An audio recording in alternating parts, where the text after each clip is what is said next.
Ok, Olito. Começando o show. Vamos lá, gente. Estamos aí no ar, né? Bem, pessoal, depois de uma semana, né, que nós... Aliás, o último estudo nosso tem 2 semanas, né? Ficamos um sábado sem, né? A Mari estava em viagem. Nós estamos retomando o estudo de onde nós paramos, né? Nós estávamos estudando a respeito da condição das pessoas na morte, né? E hoje vamos dar sequência a esse tema, certo? E como fazemos sempre, não poderia ser diferente, nós vamos fazer orando, né? Vamos iniciar fazendo a nossa oração, ok? Alguém quer orar por nós? A Laurinha vai orar. Ô, mãe, fecha o microfone, fazendo um favor, mãe. Tá indo. Aí. Peraí, Laurinha. Aí, Laurinha, pode fazer. Querido Deus, amado Pai, estás nos céus, meu Deus, muito obrigada por mais um dia de saúde, paz, por mais um sábado, meu Deus, abençoe nosso estudo da Bíblia, que o lindo possa ensinar a gente da tua palavra, meu Deus. Te peço, te agradeço, em nome de Jesus, amém. Amém. Amém, amém. Então, alguns temas, eles foram abordados, nós falamos de como é que surgiu a vida, né? Nós compreendemos que a morte é o oposto da vida. Na vida, Deus soprou dentro das narinas lá do primeiro homem, de Adão, o hálito divino, o fôlego divino, que é compreendido através das Escrituras como sendo o espírito, né? E quando o corpo recebe o hálito, né? Quando o corpo recebe o hálito de Deus, ele se transforma, então, em uma alma. Então, a alma é todo ser que respira, né? Espírito é essa energia de Deus, né, que concede a vida, que é colocada dentro do ser humano. Então, esse foi o tema que nós analisamos no último encontro. E nós concluímos que a morte, então, é a cessação da vida. Isso é evidenciado quando a pessoa já não respira mais. E esta força, essa energia, né, chamada de espírito, ela volta para a fonte geradora, que é Deus. E nesse estado da morte, o homem está em plena inconsciência. Ele não sabe de mais nada, está apagado, não recebeu a herança da salvação, se foi um mal, uma pessoa má, não está pagando em nenhum fogo de inferno, já foi estudado sobre isso, né? Ambas as classes, bons e maus, por enquanto se encontram nas sepulturas, aguardando a volta de Jesus para ver o destino eterno, a salvação eterna ou condenação eterna, né? Então, hoje, nós dando sequência ao tema, né? Nós falamos a respeito também de reencarnação. Então, eu quero tocar um pouquinho mais desse assunto para prosseguirmos aqui, tá ok? Bom, tem muitas pessoas que elas acreditam que existe consciência após a morte, que os mortos podem se comunicar com os vivos. Isso é muito trabalhado hoje em sessões espíritas, né? Outros acreditam que os mortos podem voltar às suas casas. Também foi tratado sobre isto. Até mesmo o culto religioso católico romano, ele ensina que deve-se realizar uma missa de 7º dia, né, após a morte da pessoa, ou até uma missa de ano, em prol da alma da pessoa, para que a mesma possa se desvencilhar deste mundo. E nós vimos já que isto não tem coerência bíblica.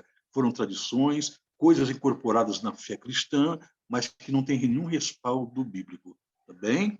Então, você que é o meu irmão católico, católica, que porventura está participando nesse estudo, né? Você pode observar que nós estamos mostrando o que a Bíblia ensina, e não contestando ou contrariando qualquer crença, pelo contrário, primando-se por aquilo que Deus ensina. O que está coerente com a Bíblia, sim, isso prevalece. O que não estiver coerente é porque não é verdade. É uma tradição que entrou, foi um conceito adotado, mas não é uma verdade. Ok? E os mortos, então, na morte, os mortos não podem comunicar conosco, não podem comunicar com Deus também, né? Eles não podem fazer o bem para a gente, nem fazer o mal também, tá? Não podem fazer nada. E também não existe reencarnação, tá? Então, para aqueles que não participaram da primeira lição, a primeira está lá no canal Gotas do Amor de Deus, tá? Pode acessar depois. E se você quer pregar o evangelho, ensinar isso para as pessoas, você pode compartilhar também o canal. Pode compartilhar esse estudo. talvez são temas que a gente não domina bem, não compreende muito, né? E quando já tem alguém que está explicando, então é só compartilhar, fica mais fácil. Eu compartilho muitos vídeos que eu acho que são importantes, necessários, de muitos pregadores, porque está compartilhando salvação, compartilhando entendimento, né? Na verdade? E os mortos, eles não podem comunicar. Na realidade, existe então uma reencarnação? Obviamente que não, tá? Certa vez, eu tive um diálogo com pessoas que pensavam desta forma, que pode haver uma reencarnação. E são pessoas que professam a fé cristã, são católicos, mas que também têm, em paralelo à sua crença católica, as bases espíritas. Então, eu tive com algumas pessoas, um grupo de pessoas, de amigos, gente muito boa, e alguém disse que acreditava na vida pós-morte, expôs os pensamentos e tudo. Aí me perguntaram o que eu achava, né? Se eu partilhava daquele conceito, se eu concordava, né? Eu falei, olha, eu respeito, mas eles são contrários ao que eu creio, porque eu sou cristão, eu creio na Bíblia. Então a pessoa disse, olha, nós aqui também cremos na Bíblia, nós também somos cristãos, né? Mas acreditamos que existe uma entidade que possa viver fora do corpo, tudo, né? Eu falo, então se vocês são cristãos, como eu sou, fica meio difícil conciliar o cristianismo com esta ideia espírita. Eles estavam tentando mostrar que há uma reencarnação, né? Que a pessoa morre e ela vai ter vidas sucessivas, reencarnando, morrendo, reencarnando, e com isso não existe um julgamento, não existe um juízo. As pessoas vão aperfeiçoando-se através de sucessivas reencarnações. Esta é a crença espírita. Não tem julgamento. Através de reencarnações sucessivas é que a pessoa chega a um nível de elevação espiritual, né? Mas isso não é bíblico. Eu expus para essas pessoas, olha, eu não creio porque a Bíblia diz que não existe isso. E um texto que eu li com esse grupo de pessoas está em Hebreus 9, o verso 27. Eu convido você também a abrir aí sua Bíblia, Hebreus capítulo 9, o versículo 27, tá? E vemos o que a palavra inspirada nos ensina a respeito disso. 9, versículo 27. Espero que tenham encontrado, ok? Então, o texto diz, e assim como aos homens está ordenado morrerem, quantas vezes? Como diz a Bíblia? Alguém está acompanhando? Já achou na Bíblia? Uma vez. Uma só vez. E depois dessa única morte, o que vem? O que se segue à morte? Vindo depois disso? O juízo. O juízo. Então, a Bíblia ensina que haverá um julgamento, haverá um juízo. O Espiritismo ensina que não existe juízo, que a pessoa se aperfeiçoa, a pessoa vai se aperfeiçoando através de sucessivas reencarnações. Então, isso deveria ter mais de uma morte, várias mortes. E a Bíblia fala assim, não, está ordenado ao ser humano morrer quantas vezes? Uma vez só. Agora, é claro que a Bíblia fala de uma segunda morte, é para aqueles que não querem aceitar o plano de Deus, que se rebelam contra o plano de Deus, que se sentem deuses de suas próprias vidas, fazem escolhas independentes de Deus, e esses vão passar por uma segunda morte, que é a morte eterna, tá? É a destruição absoluta, para nunca mais ter oportunidade de vida, tá? Mas está ordenado de maneira comum, aqui de acordo com a Bíblia, uma morte só. E quando a pessoa morre, tá? Então, a partir desse momento, o juízo já acontece. Tá? Deus não vai julgar pessoas em vida, a não ser que nós vamos estudar um pouquinho mais para frente a respeito de uma classe que é julgada em vida, mas geralmente o julgamento acontece após a morte da pessoa. Morre uma vez e acontece o juízo. Agora, o pensamento espírita, né, com respeito aos espíritas, tá? Só contestando aqui o pensamento, essa ideologia, que ela é anticristã, a pessoa morre uma vez, biblicamente, e tem o juízo. O pensamento espírita é que as pessoas morrem várias vezes. É por isso que creem na reencarnação e que não existe juízo. Então é por isso que eu digo, ser cristão e alimentar a ideia, o princípio do espiritismo de que existe vida independente do corpo, ou que as pessoas reencarnam. Isso não tem coerência bíblica. Não dá como você ser um cristão e ter ideias espíritas. Ou você é cristão, ou você não é cristão. Tá bom? Isso é o que a Bíblia ensina. Então, a reencarnação, ela não é bíblica, porque existe um juízo também. Lá em 2 Coríntios, capítulo 5, versículo 10, Paulo disse que o juízo deverá acontecer. 2 Coríntios 5, o versículo 10, onde lemos: porque importa que todos nós compareçamos perante o tribunal de Cristo. Um tribunal aqui, para quantos? Para todos. Todos nós compareçamos ante o tribunal de Cristo para que cada um receba segundo o bem ou o mal que tiver feito por meio do corpo. O bem ou o mal que tiver praticado enquanto viveu. Porque depois que morre, não dá para praticar nem o bem e nem o mal mais. Mas vem o juízo. Né? Então, a ideia de uma reencarnação, ela é contra a Bíblia. Então, não é sem motivo que Deus orienta, né, as pessoas para que a gente não consulte mortos. Talvez você tenha até, né, alguém que esteja participando, possa até ter recebido um convite, quem sabe, vamos num centro espírita, vamos numa mesa branca, alguém que mexe com o espiritismo, vamos consultar quem faz benzimentos e tudo. E pessoas boas te fazem o convite. E você atende, vai. Olha, o conselho de Deus é que a gente não vá nestes lugares. Não procure essas pessoas, por mais conceituadas que essas pessoas sejam, por mais que pareçam boas, por mais que demonstre que tem feito algum tipo de bem no campo espiritual em prol da sociedade, não é o lugar indicado para irmos. Aí no livro de Isaías, capítulo 8, verso 19, 8 e 19 de Isaías,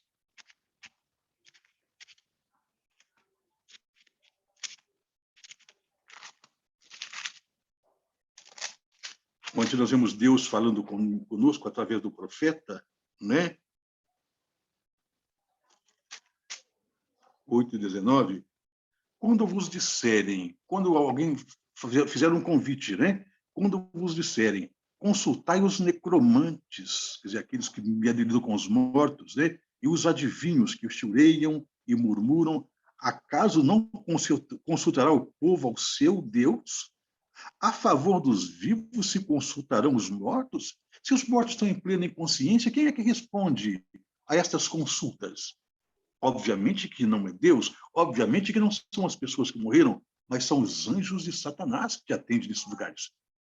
Porque ele quer fazer com que você, com que eu, creiamos que existe uma vida independente do corpo e que o mundo espiritual de seres desencarnados está aí. Que ele existe, não. No mundo espiritual existem anjos do bem e anjos do mal. Deus e demônios. É isto, tá? Pessoas que morreram não têm vida independente de um corpo. E também não podem reencarnar. E consultar, né, os mortos, os curandeiros, os centros espíritas, os benzedores, mesmo que sejamos convidados por pessoas boas e amigas, nós não devemos atender este convite, tá? Que por trás dessas sugestões, quem é que está operando? É Satanás que vai estar operando. Os mortos não podem nos atender, tá? Não pode. É porque Deus proíbe. Deus não quer que ninguém seja enganado pelo diabo, tá? Deus não quer que ninguém venha perder a salvação por depositar a confiança nessas crenças, tá? Que ali são anjos maus que estão atendendo nessas sessões. É porque em 1 Timóteo 4, versículo 1, 1 Timóteo 4, verso 1,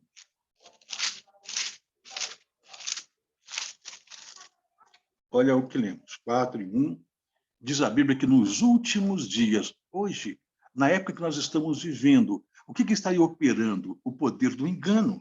Olha, ora, o Espírito Santo aqui afirma expressamente que nos últimos tempos, agora, alguns apostatarão da fé, alguns vão deixar a fé genuína, a fé que está explícita nas Escrituras, dos ensinamentos coerentes com os planos de Deus. Pessoas deixariam as Escrituras, diz a Bíblia, para obedecer a quem? Por obedecerem a espíritos enganadores.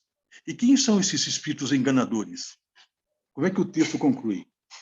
O que eles fazem? Demônios. Quem são eles? Demônios. Demônios. Demônios que vêm com esses ensinos de uma vida independente do corpo, que a pessoa reencarna, que os mortos podem aparecer, que os mortos podem comunicar através de médiuns, de cartas psicografadas. Percebeu? Então, isso são ensinos, doutrinas de demônios. E parece que são ensinos que oferecem esperanças. O diabo trabalha em cima disso aí. Alguém perde um ente querido. Está ali triste porque perdeu a pessoa. Aí vem alguém e oferece essa proposta. Vamos lá, você pode comunicar lá com o seu ente querido, com o seu parente que morreu. Aí vem o diabo passando-se por aquela pessoa, certo? E a pessoa passa a crer nesta baita mentira, acaba recebendo um falso consolo, mas não é a verdade de Deus. É o diabo que está operando ali. Inclusive, tem muitas sessões, né, com base no espiritismo, em que se realizam muitas curas, muitos milagres. Eu, como fiz parte desse outro lado, conheço muito o lado do espiritismo, eu já vi curas incríveis, curas maravilhosas, no sentido de você ficar impactado, deslumbrado com aquele fato. Eu já vi isso. Curas são realizadas nesses lugares, nesses centros. Mas diz a palavra de Deus, em Apocalipse 16, o versículo 14, que quem opera esse grande número de milagres, 16 e 14, é quem? Olha, Apocalipse 16, o versículo 14.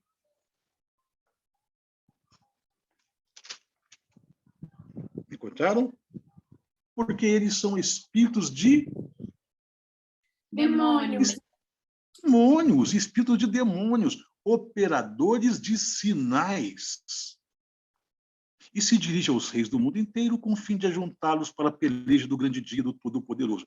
Esse ajunte que o diabo está fazendo, esse mecanismo que ele está operando, nós vamos ter estudos um pouquinho mais para frente, entender como é que o diabo está arregimentando, ajuntando os perdidos em feixes, tá?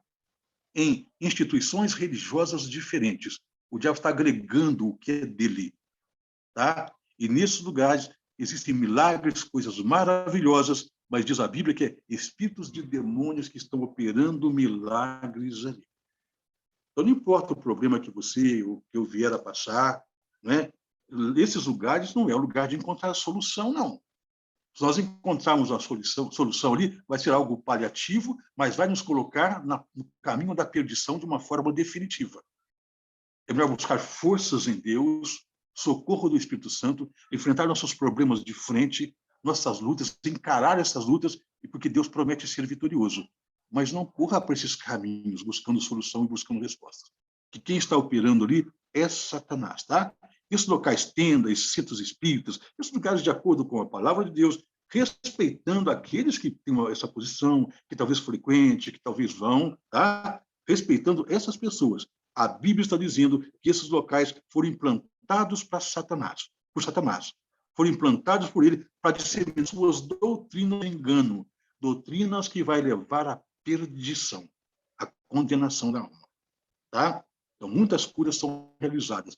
O diabo também faz cura? Claro que faz. Lá em 2 Tessalonicenses 2, verso 9, segunda carta de Paulo aos Tessalonicenses, no capítulo 2, versículo 20, olha que Paulo, inspirado por Deus, aqui nos orienta para a gente não cair num buraco, numa fria aí. Olha, 2 e 9.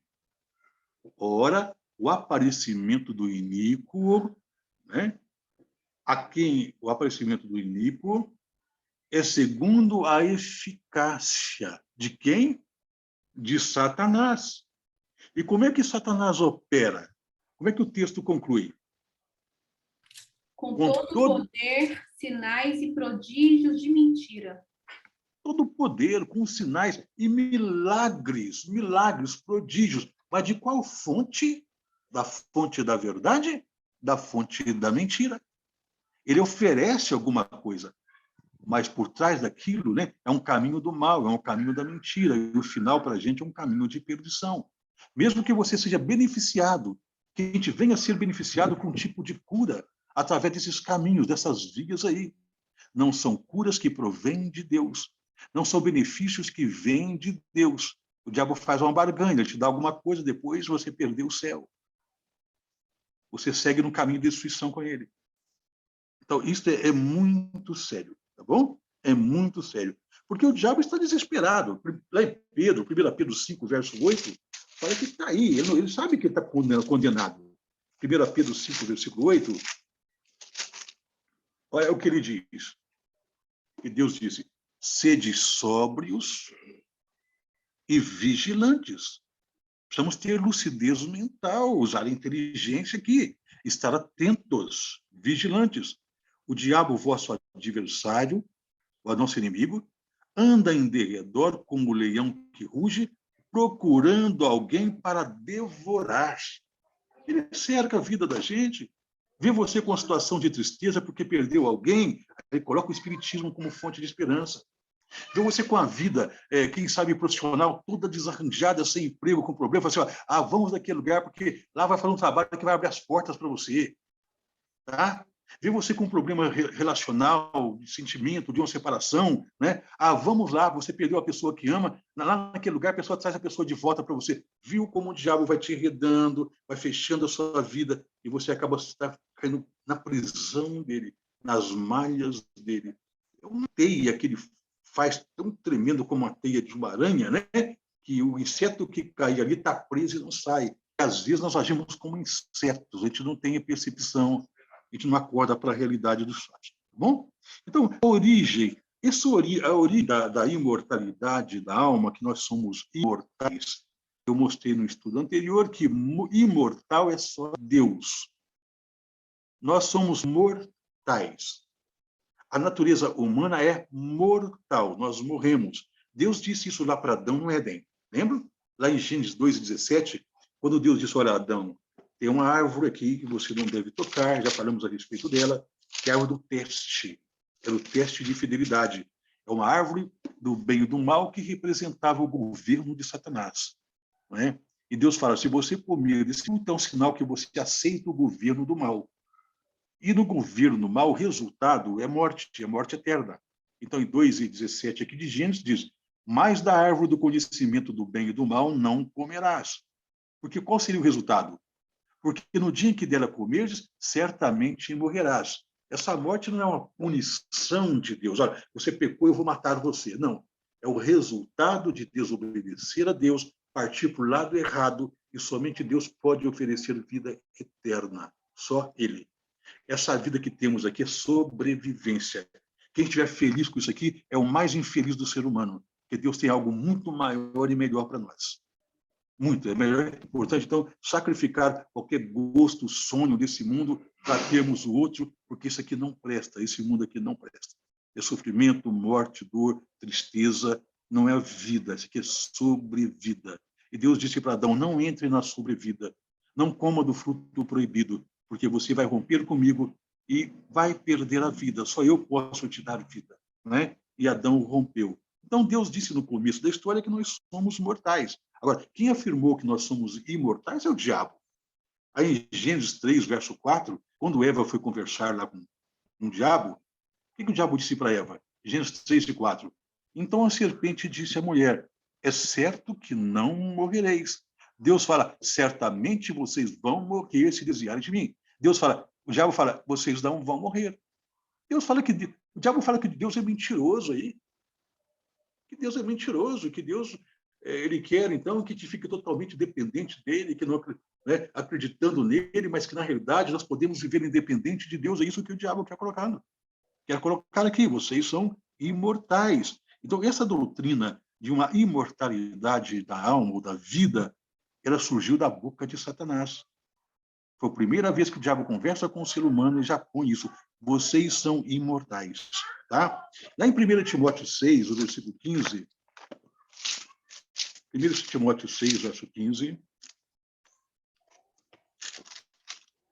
Hoje nós estamos aqui numa maratona bíblica, né?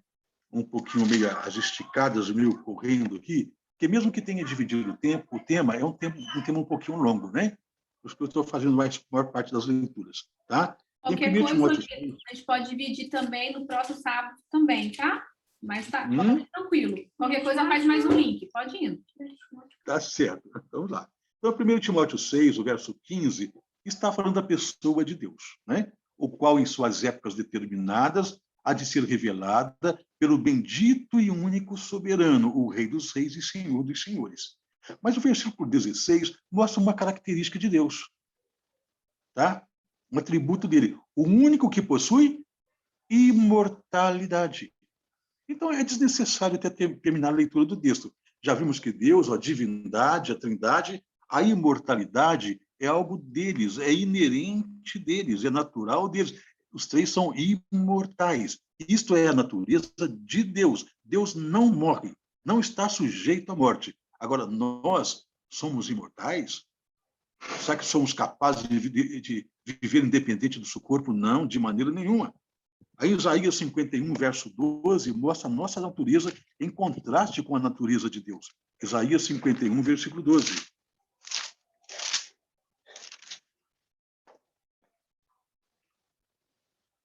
Olha o que diz.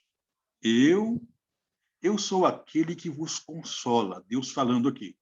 Quem, pois, és tu para que temas o homem que é mortal, ou o filho do homem que não passa de erva?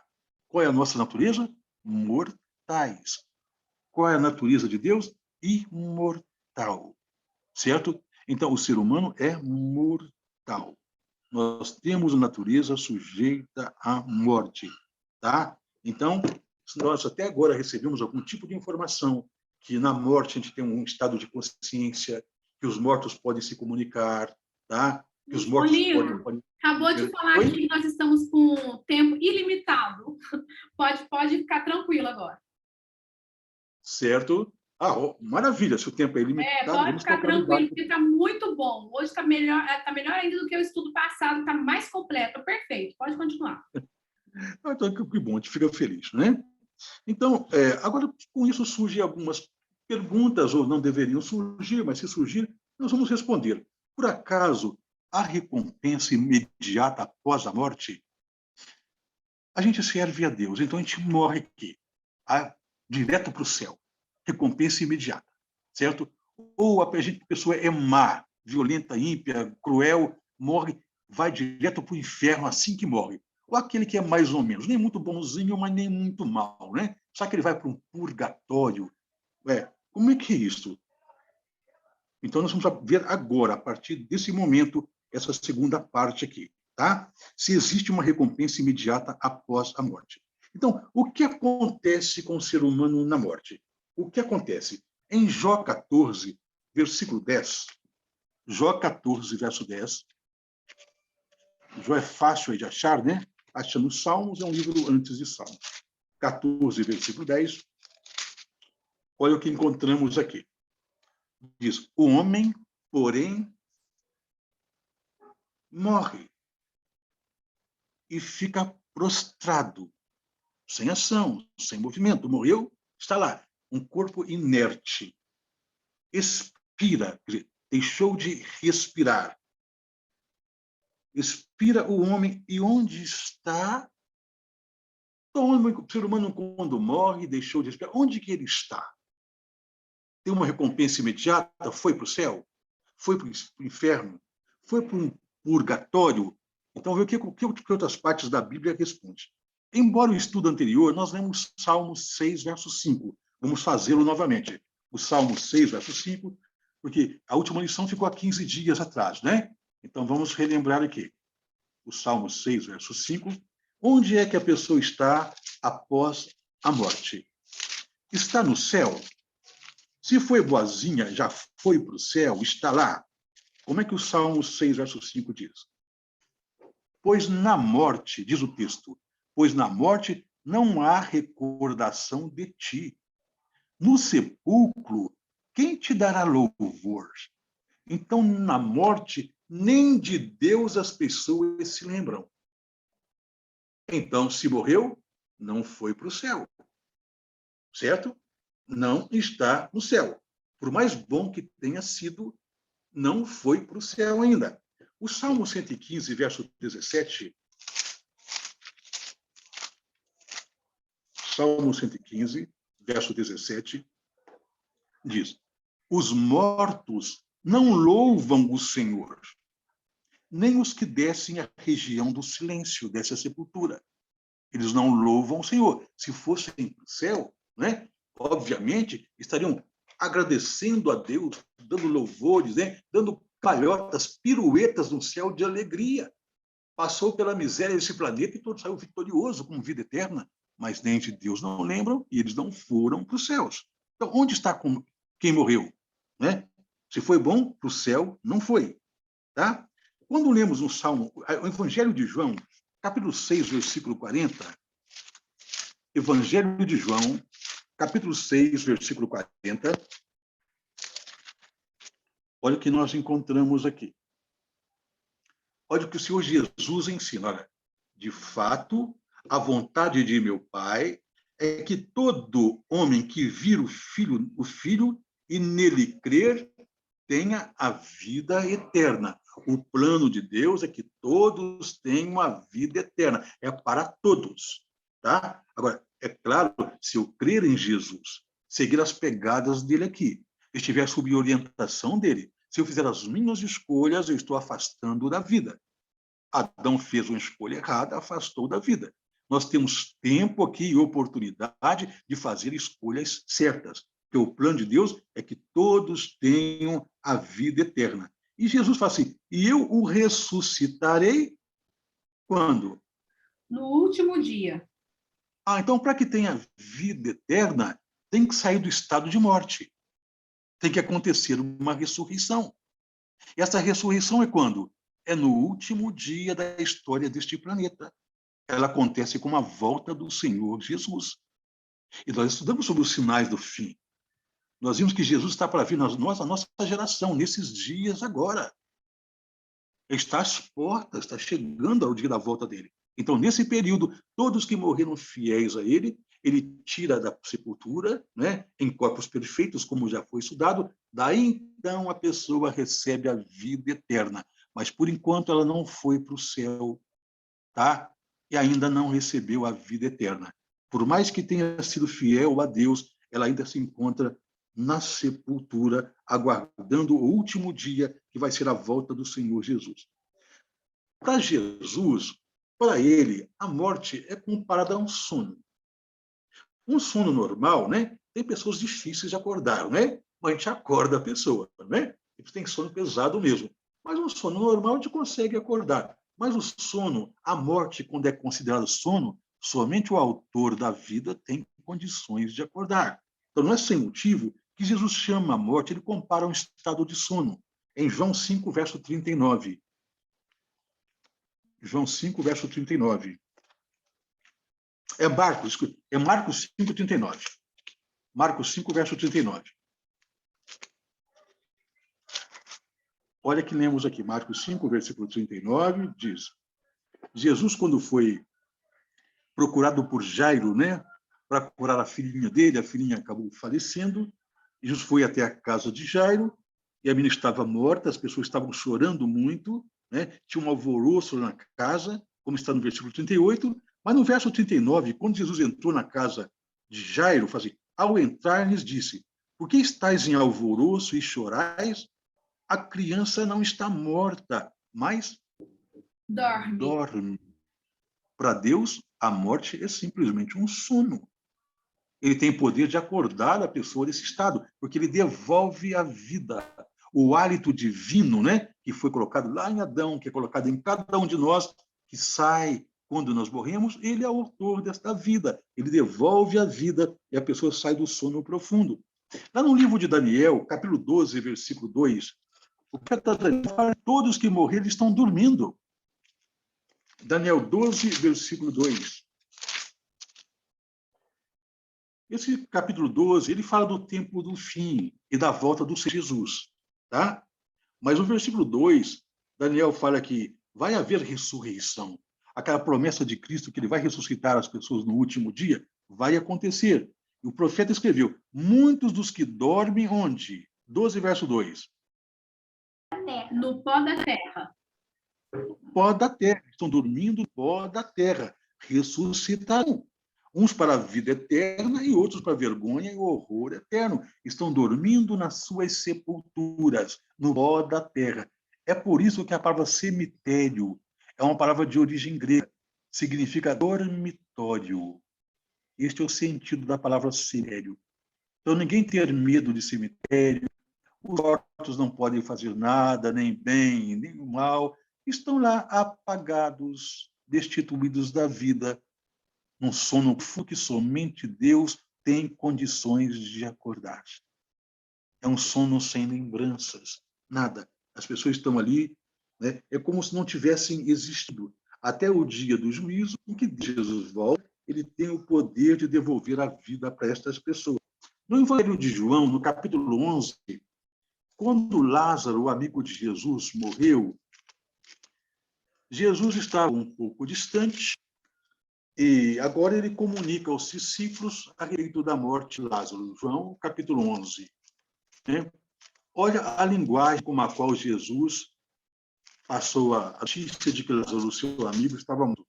João 11, de 11 em diante. Olha, isto dizia e depois lhes acrescentou: nosso amigo Lázaro adormeceu, mas vou para despertá-lo. Os discípulos não tinham entendido. Achavam que Jesus estava falando do sono natural, né? Até o versículo 12 fala: disseram-lhe, pois, os discípulos: Senhor, se dorme, estará salvo, se dorme, tem. Né?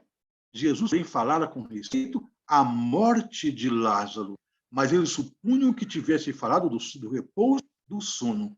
Então Jesus lhes disse claramente, como está no 14, Lázaro morreu. Então Deus, ele tem o poder, né? Ele pode dizer, a morte não é nada mais que um sono para mim. Mas você e eu não podemos falar isso. Quem sabe, né, pudéssemos ter o poder que, quando perder alguém, chamar de volta à vida. Nós não temos esse poder. Isso pertence a Deus. Tá? Por isso que Deus se refere à morte no estado de sono.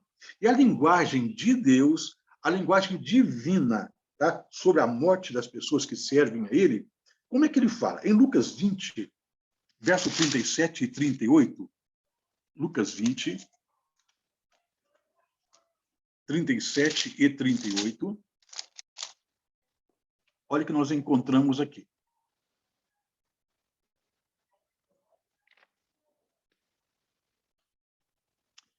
E que os mortos hão de ressuscitar.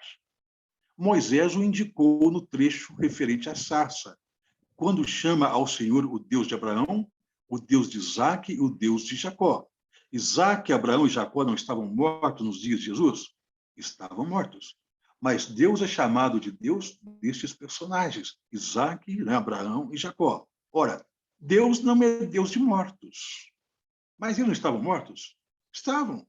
Deus não é Deus de mortos, e sim de vivos, porque para ele todos vivem. Para aí. Então, para Deus, é como se a morte não significasse nada. Embora Abraão, Isaque e Jacó estavam mortos, a promessa de Deus é que Deus os ressuscitaria no último dia. Porque para Deus a morte não representa nada, é um sono, ele acorda e acabou. Então, aqueles que servem a Deus, né, têm sua memória, seus registros, mesmo que venha morrer na presença de Deus. E na volta de Cristo, essas pessoas vão ser chamadas à vida. Porque viver uma vida em Cristo aqui. E são chamados pessoas vivas no sentido espiritual. Mas estão lá, apagadas, estão mortas, esperando a ressurreição. Em Romanos 4:17, Deus ele tem uma linguagem muito acima da nossa, porque o poder que ele tem nós não temos. 4:17 de Romanos diz assim, como está escrito, por pai de muitas nações te constituí, perante aquele no qual creu, o Deus que faz o quê? Vivifica os mortos e chama à existência as coisas que não existem. Então, quem morreu existe? Está vivo de outra dimensão? Não, não está. Ele não existe. Mas Deus simplesmente vai chamá-lo à vida novamente. É uma promessa dele, certo? Então, nesse sentido, somente Deus pode fazer assim, os que morreram para mim estão vivos, porque a morte não representa nada para ele. Mas quem morreu para nós está morto mesmo. Nós não podemos chamar a vida. Podemos trazê-lo de volta à vida. Somente Deus pode fazer. mas Deus tem um dia determinado para isso, que Jesus chama o último dia. Tá? Então, todos que morreram estão mortos mesmo. Mas e as pessoas boas que morreram? Elas não foram para o céu? Não, não foram para o céu. Elas estão na sepultura, estão dormindo na sepultura, não foram. Eles não receberam a recompensa. Aí no Evangelho de João, capítulo 5, verso 28 e 29, João 5, 28 e 29, olha o que lemos aqui. João 5, 28 e 29. Olha que interessante. Diz o seguinte: não vos maravilheis disso, porque vem a hora em que todos os que se acham nos túmulos ouvirão a sua voz e sairão. Quantos? Todos. Todos os mortos. Vai ter um dia que vão ouvir a voz de Deus e vão sair da sepultura. Tá? Mas quem são esses todos? Como é que a Bíblia classifica esses todos aqui? Em dois grupos. Olha o versículo 28. Os que tiverem feito... Como é que está aí? Os que tiverem feito bem sairão para a ressurreição da vida, e os que fizerem o mal para a ressurreição da condenação. Então, quem fez o bem foi para o céu? Não, Não. está na sepultura. Quem fez o mal foi para o inferno? Não, está na sepultura. Ambas as classes ainda estão dormindo no pó da terra. É na volta de Cristo, tá? Que eles vão acordar a prestação de contas. Então, não devemos crer que alguém, por mais bom que tenha sido, né, que morreu e foi para o céu. Não, está no pó da terra. Se foi boa, se serviu a Deus, está no pó da terra.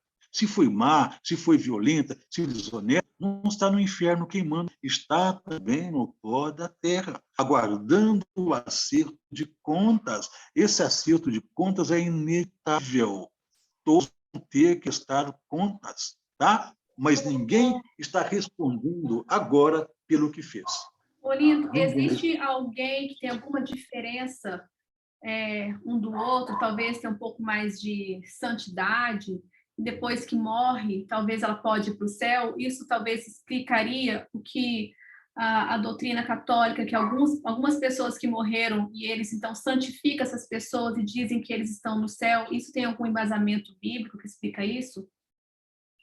Olha, obrigado pela pergunta, mas ela não tem embasamento bíblico. Isso são tradições incorporadas na fé cristã, tá? O catolicismo não acreditava nisso, até que foram incorporadas algumas tradições. Uma das tradições é a própria ascensão de Maria ao céu. Isso foi em 1950. Até antes de 1950, o catolicismo nunca pregou que a Virgem Maria tinha ido para os céus. Foi uma nova invenção religiosa que adaptaram. E quando se fala em santidade, a igreja ela acaba beatificando pessoas e depois santificando pessoas. A Bíblia fala que o ato de santidade, santificação, ela não tem nível, cada um tem o seu nível de santificação, porque a palavra santificar é separar. É a pessoa estar separada para servir a Deus, tá? É separar das coisas que não são boas, as coisas que estão erradas. Ser santo é isto.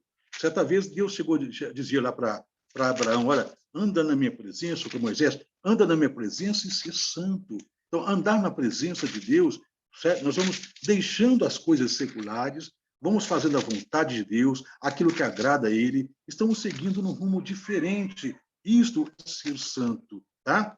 Tem pessoas que podem ter um tempo maior de vida aqui, né? E ter um tempo de santidade. A Bíblia fala, por exemplo, que Enoque andou com Deus e deu tempo, 300 anos.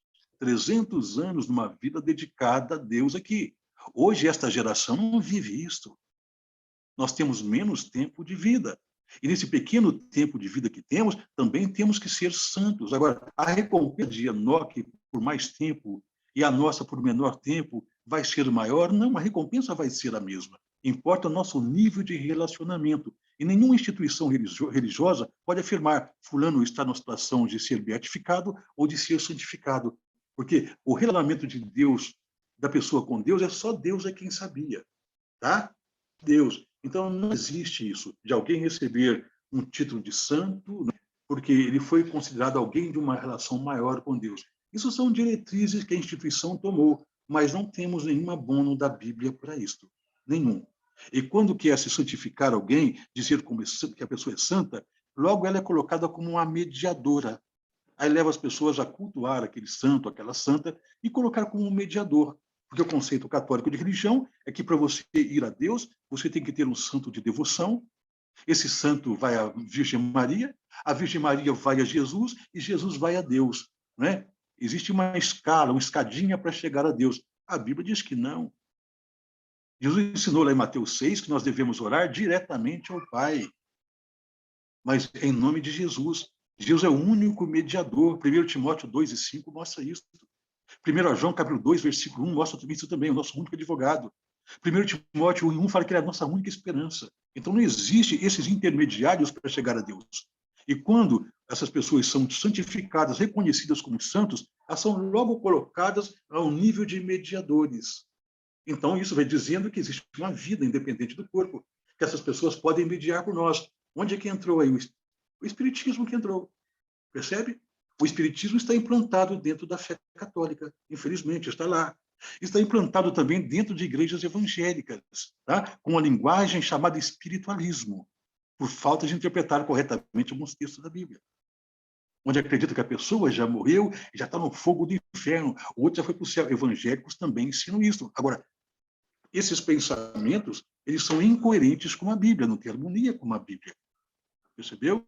Então, o erro está implantado, mas não existe esse nível aí.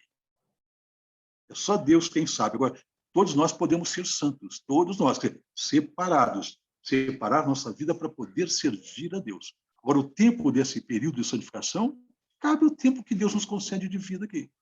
É ser perseverante até o fim, né? É isso, certo? Então, os que morreram, eles não receberam nenhuma recompensa. Vai ter ressurreições, né? Estudamos sobre a primeira, sobre a segunda, até em Atos 24, verso 15, para que, de fato, vai ter duas ressurreições. Atos, capítulo 24, aí o versículo 15, diz: tendo esperança em Deus, como também estes a têm, de que haverá ressurreição tanto de justos como de injustos. Os justos ressuscitam por ocasião da volta de Jesus. Está lá em 1 Tessalonicenses 4, verso 16 ou verso 17. Os injustos ressuscitam 1000 anos depois para o acerto de contas. Isso está em Apocalipse, capítulo 20, versículo 5. Tá? Mas todas as pessoas que morrerem vão ter que acordar para prestar contas. E os que estiverem vivos também vão ter que prestar contas para Deus. Mas ninguém recebeu recompensa ainda. Ninguém. Tá? Em Lucas 14, versículo 14,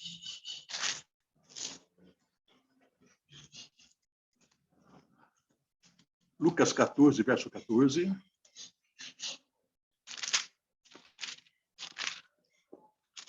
Olha o que nós lemos aqui, 14 e 14.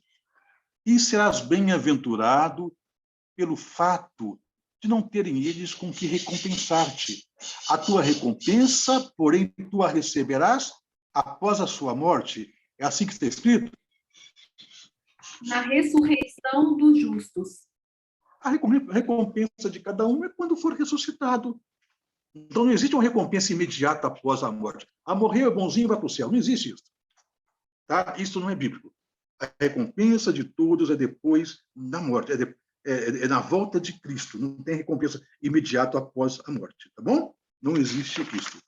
Pois bem, é por isso que a Bíblia menciona, ela mostra aqui uma galeria de heróis da fé que não receberam recompensa. Abram comigo em Hebreus 11, por favor. Hebreus 11.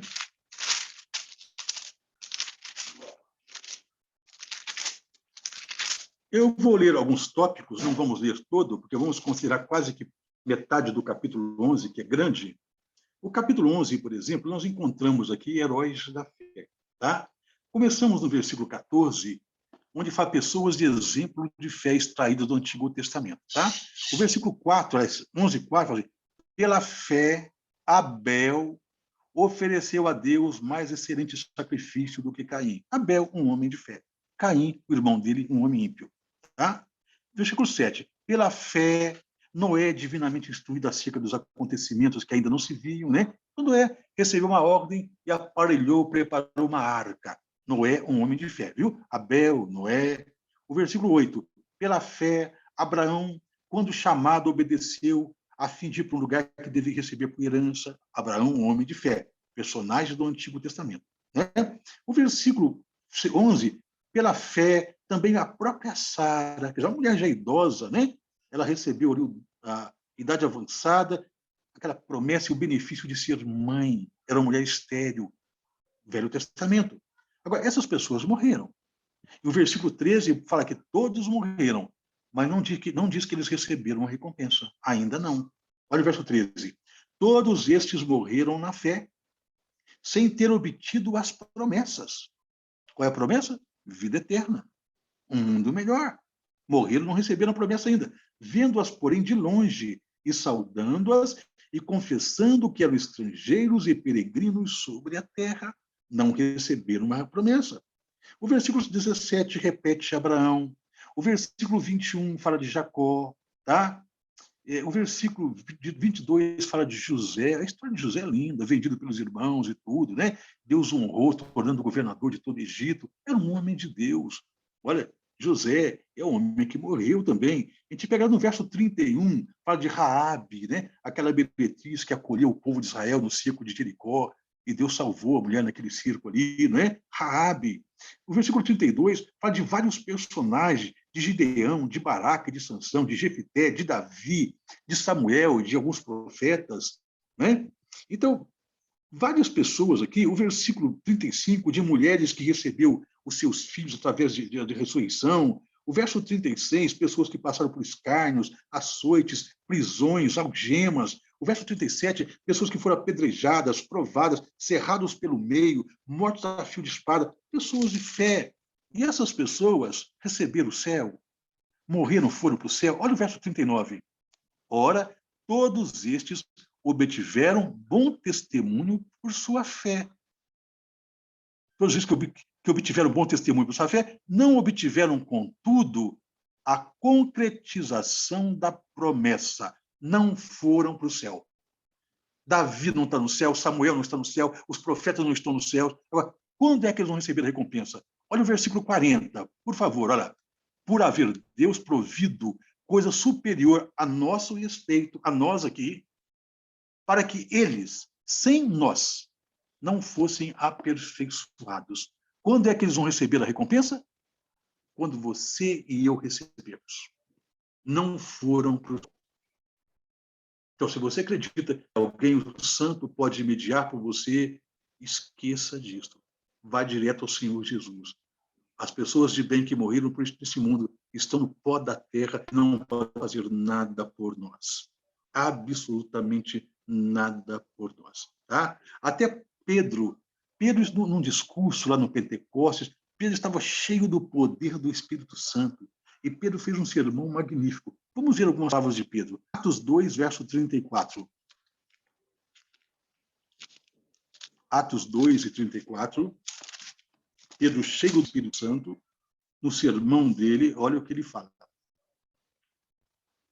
Porque Davi não subiu aos céus, mas ele mesmo declara, disse o Senhor ao meu Senhor, assenta-te à minha direita. Davi foi antes de Pedro. Davi, chamado na Bíblia de um homem segundo o coração de Deus. Davi morreu, não foi para o céu. Pedro fala, Davi não foi para o céu. Por quê? Davi aguarda na sepultura a recompensa, que é no último dia. Ele não foi para o céu. Desta forma, Pedro também sabia que quando morresse, ele também não estaria nos céus. Ele não foi também. Pedro não foi para o céu. Vamos ver mais alguns pontos, né? Dentro do restinho de tempo que nos permite aqui. Ok? Então, Davi não foi para o céu. Paulo, sabe que o grande Paulo está no céu? 2 Timóteo 4, versos 7 e 8. 2 Timóteo 4, versos 7 e 8. Olha o que lemos. Combati o bom combate, completei a carreira e guardei a fé. Já agora, a coroa da justiça me está guardada. O Senhor, reto juiz, me dará naquele dia. Que dia que é esse? Vamos ver? E não somente a mim, mas também a todos quantos amam o quê? A sua vinda. Ah, então Paulo já está no céu? Não. Está esperando a vinda de Jesus para receber, então, a coroa da vida juntamente com vocês e juntamente comigo. Paulo não veio para o céu.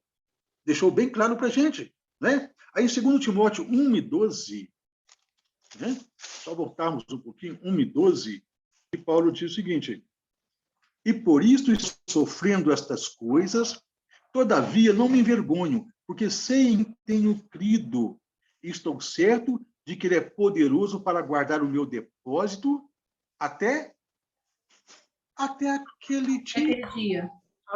Até a volta do Senhor Jesus.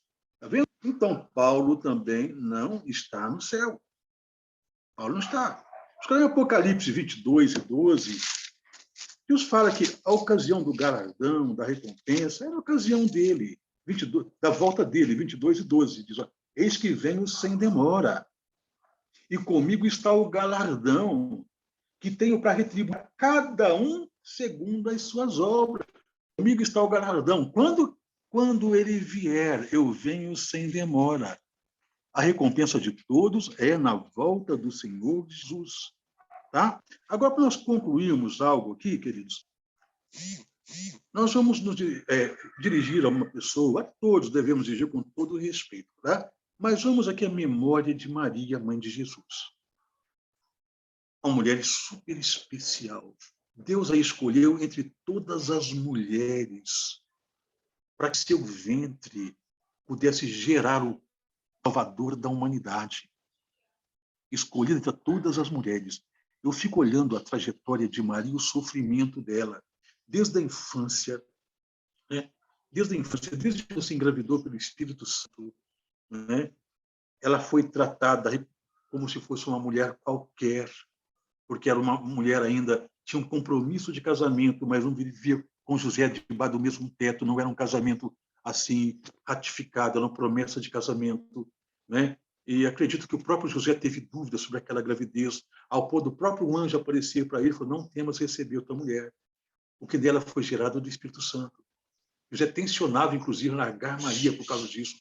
Eu fico imaginando ela no crescimento de Jesus, levando Jesus para um lugar, para outro, onde Herodes manda matar todas as crianças porque ele soube do nascimento do Rei dos Reis. Ele temeu em perder o trono e mandou matar todas as crianças para que Jesus pudesse ser encontrado naquela faixa etária e ser morto também. Eu vejo Jesus na sua adolescência, na sua juventude. Imagina Maria agora lá acompanhando Jesus, levando uma cruz nas costas, pesado, sob chicotes e maltratos. Quem sabe Maria tentando livrá-lo, corrê-lo, sendo destratada, empurrada para lá, para cá. Olha, aquela mulher sofreu. Não é sem motivo que na infância, quando ela leva Jesus no templo, Deus usa ali, né, um sacerdote que diz para ela: olha, uma espada vai traspassar a tua alma. Ou seja, você sofrer muito por este menino. Ele vai ser uma pessoa que não vai ser entendida. Maria, de fato, sofreu. E hoje, a partir de 1950, a Igreja Católica estabeleceu que Maria subiu para os céus, Assunção de Maria. E assim as pessoas fiéis, devotas a Maria, são compelidas a lançar sobre Maria as ansiedades, pedir que ela seja uma mediadora, que ela resolva os problemas. Olha, Deus jamais ia atribuir à mãe de Jesus esta função. A parte com a qual ela foi escolhida foi para gerar Jesus e cuidar de Jesus. Deus jamais ia jogar sobre ela o fardo da humanidade. O fardo da humanidade foi colocado sobre Jesus Cristo e não sobre Maria. Então, se alguém busca hoje Maria como intercessora, olha, também, desculpe, queridos, quem é que acredita nisso, tá? Não estou aqui destruindo a sua fé de maneira nenhuma. Eu estou substituindo a maneira de você entender as coisas. Maria não pode fazer nada para você. Ela não subiu ao céu. Isso é uma tradição católica. A última ressurreição que aconteceu na Terra, registrado na Bíblia, foi por ocasião da ressurreição de Jesus. Foi a última. Está revelado em Mateus 27, de 51 a 53. Mateus 27, de 51 a 53. Quando Jesus ressuscitou, um número de pessoas eram mártires pelo Evangelho, né? Ressuscitaram com ele. Mateus 27, de 31 a 33, que diz o seguinte, de 51 a 53, desculpa, 27, 51 a 53. Eis que o véu do santuário se rasgou em duas partes, de alto a baixo, e tremeu a terra, fenderam-se as rochas. Isso é na parte que fala da morte de Cristo, tá bom? O versículo 52. Abriram-se os sepulcros, e muitos corpos de santos que dormiam ressuscitaram. Muitos corpos de santos. Então, foi a primeira grande ressurreição. Esses que dormiram foram pessoas que foram mártires do Evangelho, né? Nós não entendemos, não sabemos quem foi que ressuscitou aqui. João Batista foi um mártir do Evangelho, possivelmente João Batista. Teve uma classe de sacerdotes que Saul mandou matar, porque esses sacerdotes acolheram Davi, quando Davi está sendo perseguido. Não sabemos se essas pessoas estão lá. Mas, por esse período, Maria ainda estava viva. Se você consegue ver ali, continuar a leitura, o versículo 53, que essas pessoas que ressuscitaram, e saindo dos sepulcros, depois da ressurreição de Jesus, entraram na cidade santa e apareceram a muitos. O centurião e os que com ele guardavam Jesus, vendo o terremoto, tudo o que se passava, ficaram possuídos de grande temor e disseram, verdadeiramente este era o Filho de Deus. Estavam ali muitas mulheres, observando de longe, eram as que vinham seguindo Jesus desde a Galiléia para o servirem. Entre elas estavam Maria Madalena, Maria, mãe de Tiago e de José, Jesus, e mulher de Zebedeu. Mulheres que seguiam Jesus. Depois que Jesus ressuscita, que passa essa ressurreição, passa ainda 50 dias, Jesus então vai despedir da igreja para subir ao céu. Atos 1, de 13 a 14, nós estamos já terminando, tá? Atos 1, de 13 a 14. Nós vemos Jesus despedindo-se aqui da igreja, dos apóstolos, e subindo para os céus, tá? Atos 1, desde o versículo 3, e vai assim, também a estes, depois de ter padecido, se apresentou vivo, com muitas provas incontestáveis, aparecendo durante 40 dias, falando das coisas concernentes ao reino de Deus. Então, após a morte, Jesus fica com os discípulos na terra por 40 dias. Ele reúne esses discípulos e dá mais ensinamentos para eles. E entre esses discípulos, tá, nós encontramos pessoas aqui, que está aqui no versículo 14 do Atos 1. Todos esses perseveravam unânimes em oração com as mulheres. Com quem? Qual dessas mulheres? Qual o nome de uma delas? Maria, mãe de Jesus. Olha, Maria, mãe de Jesus, estava na última despedida de Jesus, depois de 40 dias ali, da morte dele. E não houve mais nenhuma ressurreição. Então, Maria não foi assunto ao céu. Ela não foi para o céu. Não tem mais história de ressurreição após isso. Está vendo? Então, por isso que a Igreja Católica ela não teve embasamento bíblico para provar uma ascensão de Maria, mas em um concílio de líderes, de cardeais e pá, eles decidiram estabelecer uma regra doutrinária sem nenhum apoio bíblico e dizendo que Maria foi assunta ao céu, né? Naqueles dias, mas isso foi estabelecido quando? No ano de 1950. Nunca, jamais, a Igreja Cristã tinha defendido essa ideia. Então, Maria, como nossa mediadora, não é bíblico. Ela fez a parte dela. Nós temos ela, em Maria, um ótimo conceito de mãe, de mulher, e foi Deus quem a escolheu. Foi Deus quem escolheu aquela mulher. Né? Mas ela não pode interceder por nós. O Camargo está com som alto aqui, viu? Mas ela não pode interceder por nós, ela não pode fazer absolutamente nada por nós. Ela também está aguardando no pó da terra a volta do Senhor Jesus para dar a recompensa que ela, que você e eu, nós almejamos. Tá bem?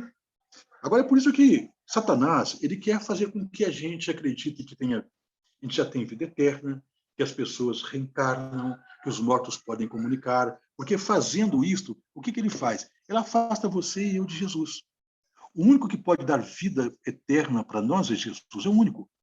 Lá em João 3,16 fala, porque Deus amou o mundo de tal maneira que deu o seu Filho unigênito para que todo aquele que nele crê não pereça, não morra, mas tenha o quê? Vida eterna. A vida eterna é sobre se você crê no Senhor Jesus, se você entrega a sua vida nas mãos dele e permite que ele seja o Senhor da sua vida.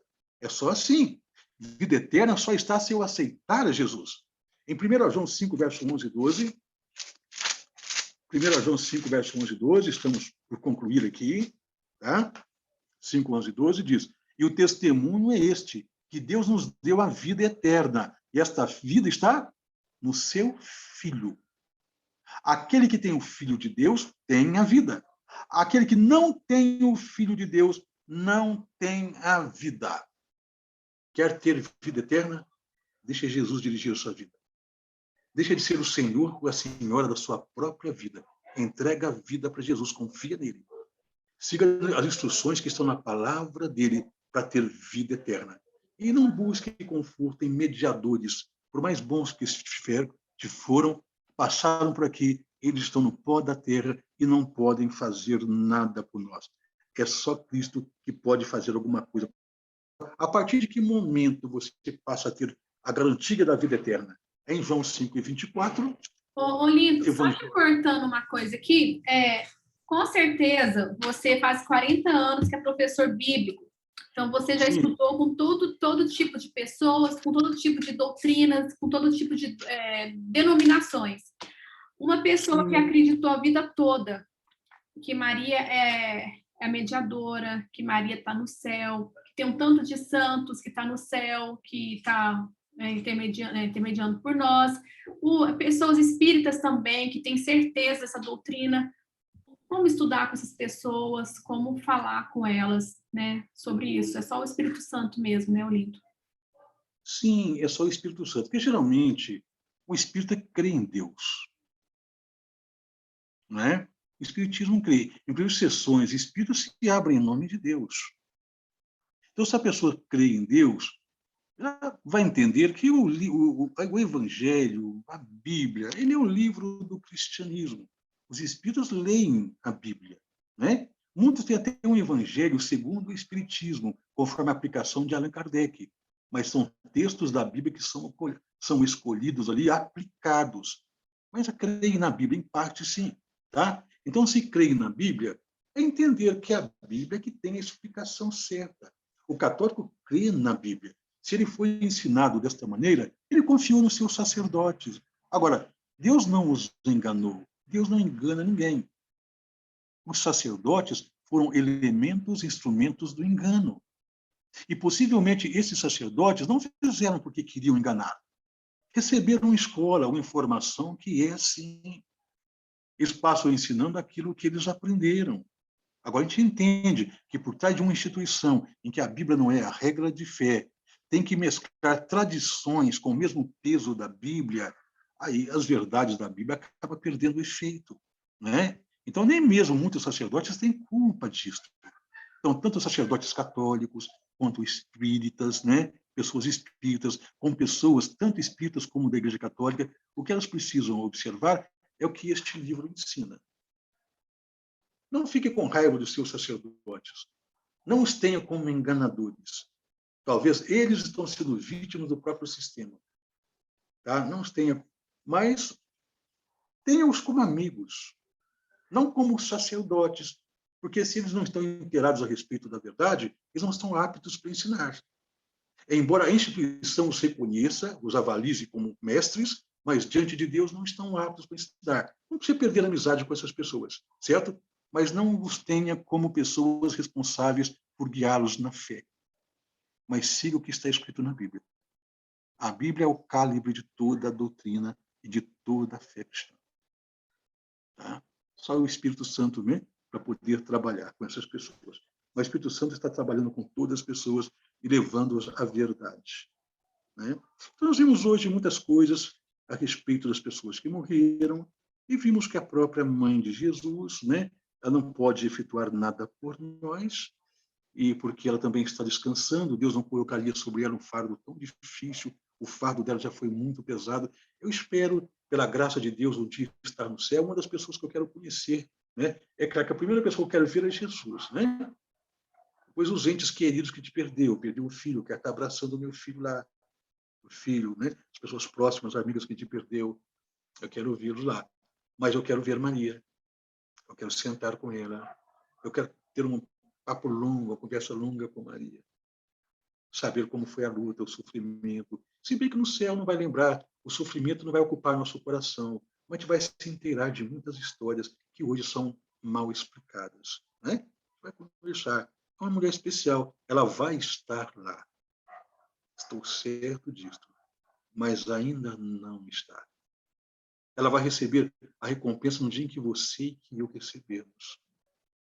É o ensinamento deste livro. Embora possa parecer para alguns espíritas, católicos, parecer diferente o que eu estou mostrando aqui. Mas quero dizer uma coisa, eu também já pensei como você. Eu também já fui espírita, eu também já fui católico, eu já pensei como você. Mudar a maneira de enxergar não foi difícil. Porque eu falei, bom, eu só me enganei, mas não perdi minha fé em Deus, pelo contrário. Eu confio muito mais em Deus hoje. Muitas coisas que pareciam verdades não são. Então, eu só estava enganado. Hoje eu estou mais iluminado. Eu não tenho que decepcionar com a minha fé. A minha igreja, por onde eu passei, só me acrescentou, só me ajudou. Só que hoje eu enxergo um pouquinho mais. E assim deve acontecer com você. Se está enxergando um pouquinho mais, glórias a Deus. Se alegre por esta luz. Agradeça a Deus. Agora, adore a Deus conforme a Bíblia está pedindo. Faça diferente. Né? Isso que a Bíblia está nos pedindo. Tá bom? O que nós não podemos fazer, queridos, até nós vamos ver os dois textos, em João 5:24, primeiro aqui, fala que nosso nome entra para o registro de salvos a partir do momento que a gente crê em Deus, em Cristo. Olha, em verdade vos digo, quem ouve a minha palavra e crê naquele que me enviou tem a vida eterna. Não entra em juízo ou em condenação, mas passou da morte para a vida. Em que momento, então, que a gente tem um nome registrado lá? A partir do momento que nós demonstramos uma fé genuína em Deus, no sacrifício de Cristo por nós, nosso nome já é colocado como um candidato para a vida eterna. Vida que nós vamos ter, nós não a temos ainda. Se nós morrermos agora, não vai ser uma entidade abstrata, capaz de viver independente do corpo. Se morrermos agora, nós vamos apagar, desligar. É na volta de Cristo que o nosso destino vai ser decidido por Ele, de acordo com as coisas que nós estamos fazendo em vida. Tá? A vida eterna é uma promessa de Deus para aquele que crê. Agora, se eu continuar rebelde à iluminação, achar que tem que ser do meu jeito, eu criei muito tempo desta maneira, aprendi na minha religião desta maneira, agora estou aprendendo, de falar, não, eu vou ficar da maneira que era mesmo. Para aí, isso já é uma posição que não agrada muito o coração de Deus, né? Isso já é uma posição de rebeldia ao ensinamento da verdade. Em João 3:36, nós vemos o seguinte: por isto, quem crê no Filho tem a vida eterna. O que, todavia, se mantém rebelde contra o Filho, não verá a vida. Não vai ter vida eterna. Mas sobre ele permanece a ira de Deus. Que possamos entregar nosso coração a Deus sem reservas, tá? Sem medo nenhum.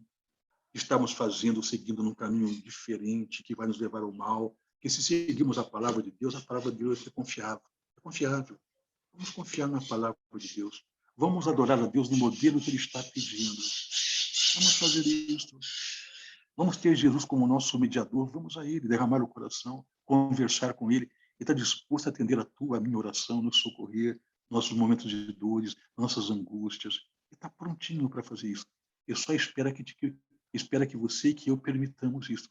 Ele não vai invadir a tua privacidade nem a minha. Ele vai só entrar na vida da gente sem te permitir. Convide Jesus a fazer parte da sua vida. Entregue de fato o coração a Ele, sem reservas. E confie na palavra dele, tá bom? E assim, desta forma, vamos ter o nosso nome no livro da vida e na volta de Jesus, quer estejamos vivos ou estejamos mortos. a recompensa vai ser dada. Porque ele vai tirar os mortos que são dele das sepulturas, nessa primeira ressurreição, e dar a vida eterna. E vai transformar os vivos que estiverem andando no caminho do Senhor em corpos perfeitos e conceder também o dom da imortalidade. Essa é a promessa de Deus para você e para mim. Tá bom? Então, hoje nós encerramos essa parte, esse estudo, ok? E a semana que vem